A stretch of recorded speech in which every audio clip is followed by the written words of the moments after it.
बहुत समय पहले की बात है। माधवपुर नामक गांव में एक गरीब किसान अपनी बूढ़ी अम्मा के साथ रहा करता था। उसके पास एक छोटी सी जमीन थी जो कि बंजर हो चुकी थी। फिर भी वह दिन रात उस पर मेहनत करता था।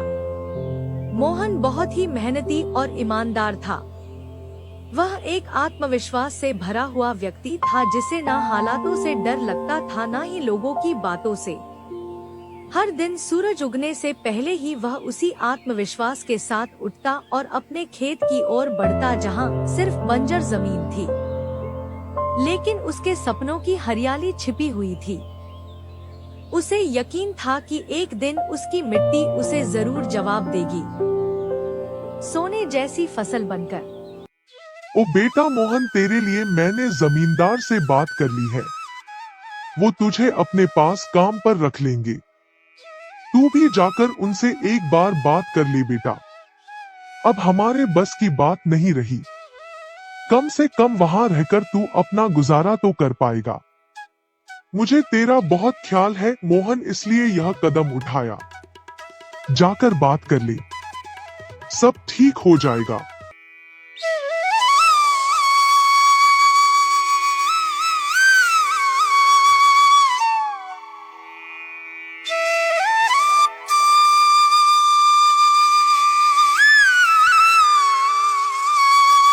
अम्मा, तुमने क्यों बात की वहाँ?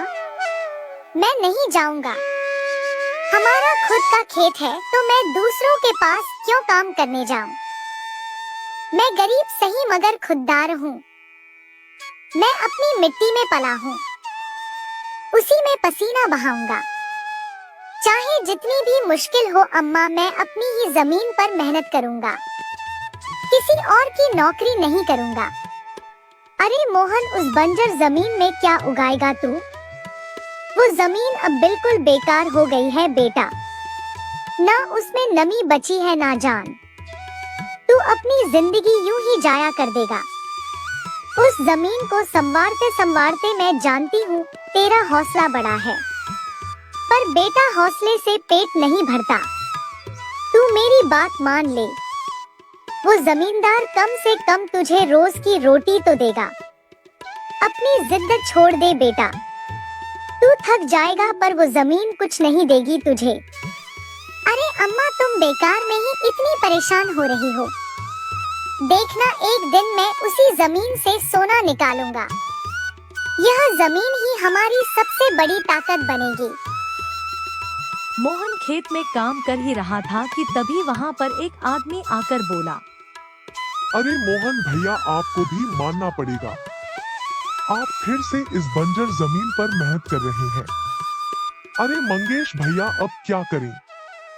जमीन हमसे ज्यादा मेहनत करवा रही है, पर क्या करें? धरती तो माँ समान होती है, जैसा वह चाहे वैसा ही करना पड़ता है। कभी सख्त हो जाती है, कभी चुपचाप सब सह लेती है, कभी बीज को छुपा लेती है तो कभी उसे जीवन दे देती है। हम तो बस उसके बच्चे हैं जो उसके हर रंग को अपनाना जानते हैं। थक तो जाते हैं भैया, पर जब मिट्टी की खुशबू आती है ना तो सारी थकान उतर जाती है। उम्मीद है यह माँ हमें खाली हाथ नहीं लौटाएगी। बस थोड़ा और सब्र, थोड़ा और विश्वास। आप जैसा मूर्ख तो मैंने आज तक नहीं देखा भैया। क्या सोचते हो आप? दुनिया कहां से कहां पहुंच गई, और आप अब भी उसी बंजर जमीन से उम्मीद लगाए बैठे हैं। मोहन के पास उस आदमी की बातों का कोई जवाब नहीं था। वह वहां से अपने घर चला जाता है। जब दोपहर को मोहन थक हार कर घर पहुंचता है तो देखता है कि माँ बुझे हुए चूल्हे के पास चुपचाप बैठी है। क्या हुआ अम्मा? तुम ऐसे क्यों बैठी हो? खाना क्यों नहीं बनाया? क्या बात है? बेटा, चूल्हा जलाने के लिए लकड़ियाँ नहीं है, इसीलिए चूल्हा कैसे जलेगा? बस इतनी सी बात है अम्मा। मैं अभी जाकर ले आता हूँ लकड़ियाँ। मोहन लकड़ियाँ लाने जंगल चला